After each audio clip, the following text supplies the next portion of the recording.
Imagine por um instante uma cena comum em muitas igrejas aos domingos.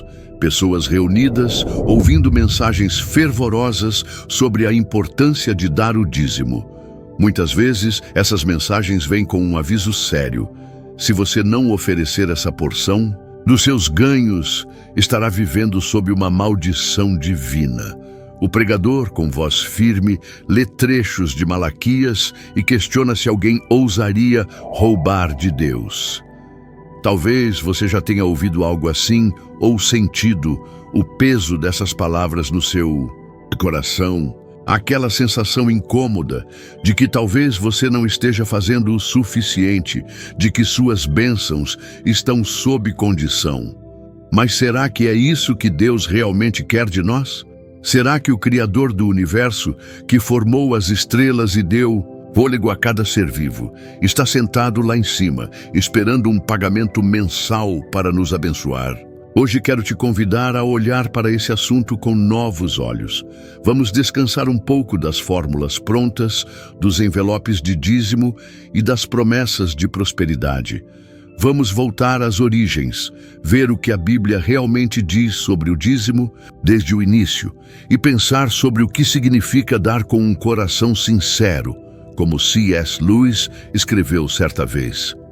O cristianismo não é tentar convencer Deus a nos dar coisas boas, mas aceitar as coisas boas que Ele quer nos dar. Esse pensamento muda tudo sobre como entendemos o dar. Não estamos tentando comprar favores divinos. Estamos respondendo ao amor que já recebemos. Mas antes, quero te contar algo. Se você está buscando crescimento espiritual e quer aprofundar sua fé com ideias poderosas, como as de C.S. Lewis, na descrição do vídeo tem um devocional especial. Nele, você se aprofundará na comunhão com Deus através de 30 dias de reflexões transformadoras, versículos para fortalecer sua caminhada, orações para te guiar todos os dias e desafios práticos diários para acender a chama do Espírito Santo em seu coração. Baixe agora e comece sua jornada rumo a uma fé mais profunda. Clique no link na descrição e garanta o seu. Para começar, vamos voltar no tempo bem antes das igrejas modernas, antes mesmo da lei de Moisés, até os dias de Abraão. Em Gênesis 14, encontramos um dos primeiros registros de algo parecido com o dízimo na Bíblia. Abraão tinha acabado de vencer uma batalha contra reis inimigos que tinham capturado seu sobrinho Ló. No caminho de volta, encontrou Melquisedeque, descrito como rei de Salém e sacerdote do Deus Altíssimo. Este Melquisedeque saiu ao encontro de Abraão com pão e vinho, um gesto de hospitalidade. Ele abençoou Abraão e, em resposta, o texto diz que Abraão deu a Melquisedeque 10% de tudo o que havia conquistado. Mas aqui vai uma pergunta importante. Deus mandou Abraão fazer isso? Havia alguma lei celestial exigindo essa porcentagem? Não há nada no texto que sugira uma ordem divina. Pelo contrário, parece que Abraão tomou essa decisão por conta própria, como um gesto espontâneo de gratidão e honra. Isso é importante, porque nos mostra que, desde o início, o ato de dar 10% não era uma obrigação imposta por Deus, mas uma escolha de alguém que reconhecia a bondade divina em sua vida. Era um ato de adoração, não uma taxa de proteção.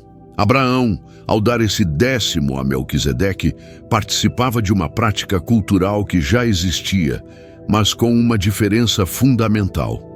Ele o fez para o Deus Altíssimo, não para um ídolo de pedra ou um deus local.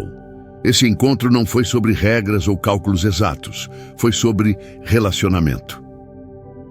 Séculos depois, quando o povo de Israel se tornou uma nação sob a liderança de Moisés, o dízimo ganhou um novo capítulo. Em Levítico 27:30 está escrito: todos os dízimos da terra, tanto das sementes da terra como dos frutos das árvores, pertencem ao Senhor. É coisa santa ao Senhor. Aqui o dízimo não é mais apenas uma escolha pessoal. Ele se torna parte de um sistema organizado. E qual era o propósito?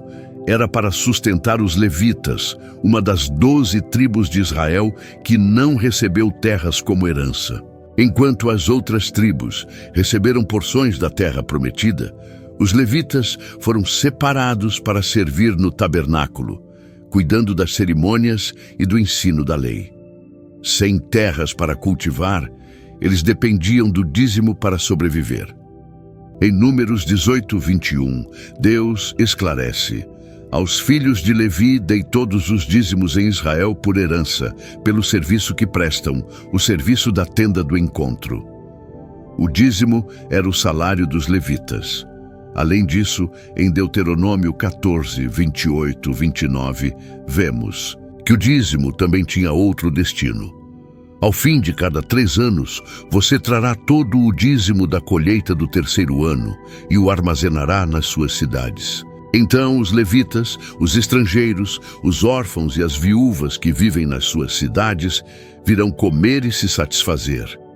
Isso é incrível. O dízimo não era um imposto para enriquecer alguém, era uma forma de cuidar da comunidade, de garantir que ninguém ficasse desamparado. Era um sistema de proteção social. E aqui vem um detalhe importante que muitas vezes esquecemos. O dízimo na Bíblia não era dinheiro, era comida, grãos, frutos, azeite, vinho, animais. Isso faz sentido, porque Israel era uma sociedade agrária. As pessoas não tinham salários fixos ou contas bancárias como temos hoje. Quando você ouve alguém dizer dê 10% do seu salário, isso é uma adaptação moderna. O dízimo no Antigo Testamento tinha uma função clara: sustentar o culto a Deus e cuidar dos mais vulneráveis. Mas ele também carregava um significado mais profundo. Ao dar o dízimo, o povo reconhecia que tudo vinha de Deus. Em Salmos 24, 1 lemos: do Senhor é a terra e tudo o que nela há, o mundo e aqueles que nele habitam.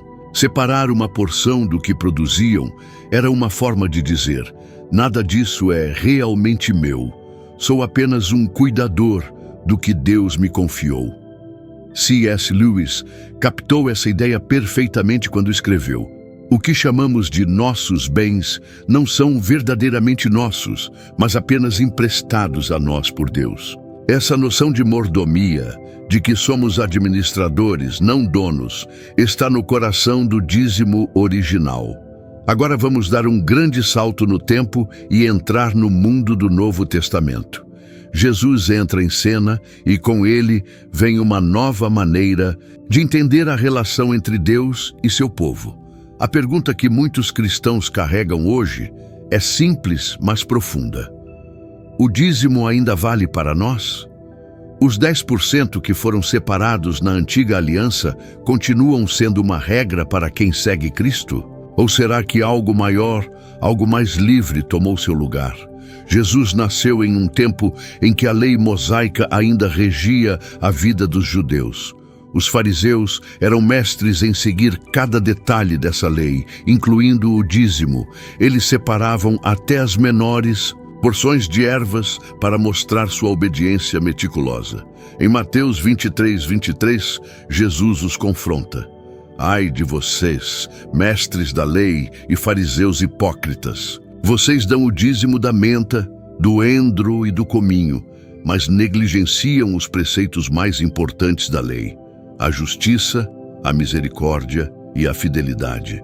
Vocês devem praticar estas coisas sem deixar de fazer aquelas. Jesus não diz que o dízimo era errado. O problema estava no coração deles. Para os fariseus, dar 10% virou uma vitrine de santidade, enquanto por dentro estavam cheios de orgulho e indiferença. Jesus aponta para algo mais essencial: a justiça, a misericórdia e a fidelidade. Quando Jesus morreu e ressuscitou, ele mudou tudo. A antiga aliança deu lugar a uma nova aliança. Em Hebreus 8:13 diz: ao chamar essa aliança de nova, ele tornou a primeira obsoleta, e o que está ficando obsoleto e envelhecendo, logo desaparecerá. Para responder como devemos dar hoje, Vamos olhar para os primeiros cristãos. Em Atos 2, 44 e 45 encontramos: todos os que criam estavam juntos e tinham tudo em comum. Vendiam suas propriedades e bens e os dividiam com todos, conforme a necessidade de cada um. Preste atenção, não há menção de dízimo aqui. Ninguém estava calculando 10%. Em vez disso, eles viviam uma generosidade radical, compartilhando tudo o que tinham. Era um dar espontâneo, movido pelo amor e pela unidade. Em Atos 4, 32, 35. Da multidão dos que creram, uma era a mente e o coração. Ninguém considerava unicamente sua coisa alguma que possuísse, mas compartilhavam tudo o que tinham. Não havia necessitados entre eles, pois os que possuíam terras ou casas as vendiam, traziam o dinheiro da venda e o depositavam aos pés dos apóstolos, que o distribuíam segundo a necessidade de cada um.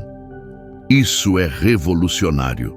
A generosidade dos primeiros cristãos ia muito além de um percentual fixo. Era um modelo de família, onde todos cuidavam uns dos outros. Paulo nos dá uma visão clara do dar cristão em 2 Coríntios 9, 6, 7. Lembrem-se disto: quem semeia pouco, também colherá pouco, e quem semeia com fartura, também colherá com fartura. Cada um dê conforme determinou em seu coração, não com tristeza ou por obrigação, pois Deus ama quem dá com alegria. E aqui está o ponto central. Dar no Novo Testamento é uma questão de coração, não de regras. Paulo não cita o dízimo. Ele fala de semear, uma imagem de plantar algo com esperança de crescimento. E ele insiste: faça isso com alegria, não por pressão. Para Paulo, o valor não está no quanto, mas no porquê. Não está na porcentagem, mas na atitude. É um dar que brota da gratidão pelo que já recebemos em Cristo, não um dar que tenta conquistar favores divinos. Em Gálatas 5:1, Paulo declara: foi para a liberdade que Cristo nos libertou. Portanto, permaneçam firmes e não se deixem submeter novamente a um jugo de escravidão. Se o dízimo era parte da lei que escravizava com suas exigências, Cristo nos libertou para algo melhor. Uma generosidade que brota da graça, não da culpa, do amor, não do medo. Mas e aquele versículo em Malaquias 3:10, onde Deus diz: tragam o dízimo todo ao depósito do templo, para que haja alimento em minha casa. Ponham-me à prova e vejam se não vou abrir as janelas dos céus e derramar sobre vocês tantas bênçãos que nem terão onde guardá-las. Parece claro, não é? Dê o dízimo e receba bênçãos abundantes. Mas olhe o contexto. Isso foi dito a Israel, um povo sob a lei mosaica, que havia negligenciado o templo e os pobres. Deus estava chamando-os de volta à aliança que já tinham feito, não criando uma fórmula universal de prosperidade. Hebreus 7:12 explica que com a mudança do sacerdócio, necessariamente há também mudança da lei. Se o sacerdócio levítico foi substituído pelo sacerdócio de Cristo, o sistema que o sustentava, incluindo o dízimo, também perdeu sua função original. E aqui está uma perspectiva revolucionária. No Novo Testamento, o dízimo não é uma regra fixa, um mínimo obrigatório. Jesus mostrou que dar vai além de percentuais, é sobre justiça, misericórdia e fidelidade. A igreja primitiva provou que a generosidade pode ser total, sem tabelas ou cálculos, e Paulo nos ensinou que o segredo está no coração alegre, não na obrigação tensa. Pense em Ana, uma viúva de hoje que vive com uma aposentadoria pequena. Ela ouve sobre uma família em sua igreja que perdeu tudo num incêndio. Com o pouco que tem, ela faz um bolo grande e algumas refeições para levar à família. Ela não calcula quanto da farinha ou dos ovos representa 10% de sua renda. Ela simplesmente dá o que pode com amor. Esse é o espírito da nova aliança.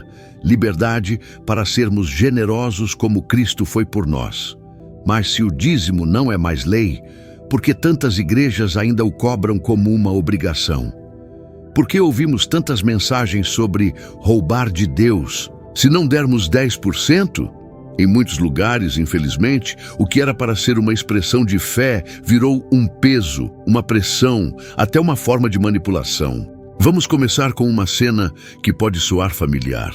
Num domingo qualquer, o pastor sobe ao púlpito, abre a Bíblia em Malaquias 3:10 e diz com entusiasmo: "Tragam o dízimo todo ao depósito do templo, ponham-me à prova, e vejam se não. Vou abrir as janelas dos céus e derramar sobre vocês tantas bênçãos que nem terão onde guardá-las."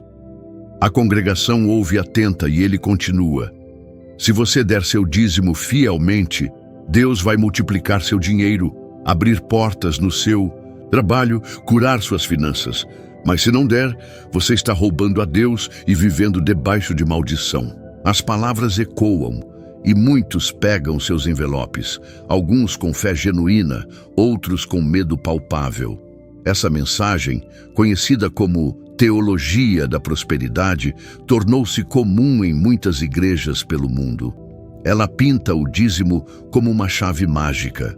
Entregue 10% e colha bênçãos materiais em troca.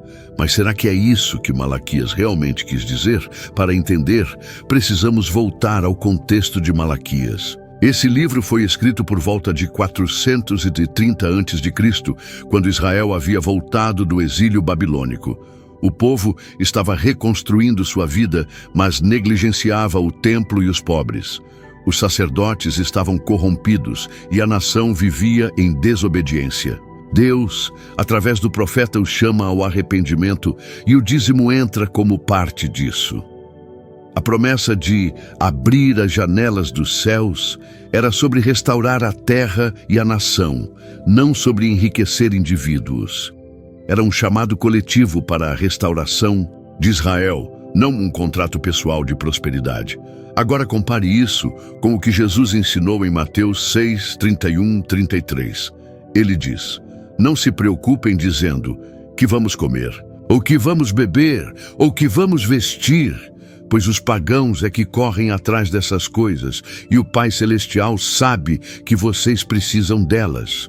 Busquem, pois, em primeiro lugar o reino de Deus e a sua justiça, e todas essas coisas lhes serão acrescentadas." Aqui Jesus vira a lógica da prosperidade de cabeça para baixo. Ele não diz: "Deem 10% e Deus vai encher seus bolsos." Ele diz: "Confiem no Pai, busquem o reino e Ele cuidará de vocês." A bênção não é um prêmio. Por dar, é uma promessa de provisão para quem vive para Deus. C.S. Lewis expressa isso belamente quando diz: "Deus não precisa de nada, não quer nada do que você tem, mas pede tudo o que você é." Esta frase captura a essência do verdadeiro dar cristão. Não é uma transação comercial, mas uma entrega de vida. Pense numa mulher chamada Mariana, que trabalha como faxineira e ganha um salário mínimo. Ela ouve na igreja que se der o dízimo fielmente, Deus vai abrir as janelas dos céus com bênçãos financeiras. Com fé sincera, ela separa 10% do seu já apertado salário.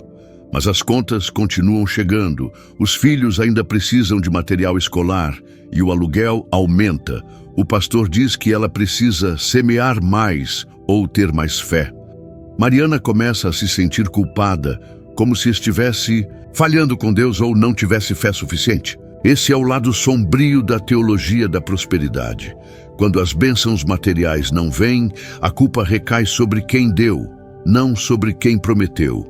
Em 1 Timóteo 6, 9 e 10, Paulo alerta: "Os que querem ficar ricos caem em tentação, em armadilhas e em muitos desejos descontrolados e nocivos que levam os homens a se afundarem na ruína e na destruição, pois o amor ao dinheiro é a raiz de todos os males." A teologia da prosperidade, ao focar na riqueza material como meta e sinal de aprovação divina, inverte o evangelho.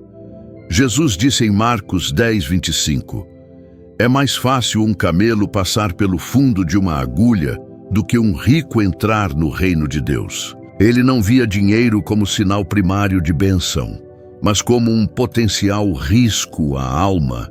Então, como devemos dar como cristãos hoje?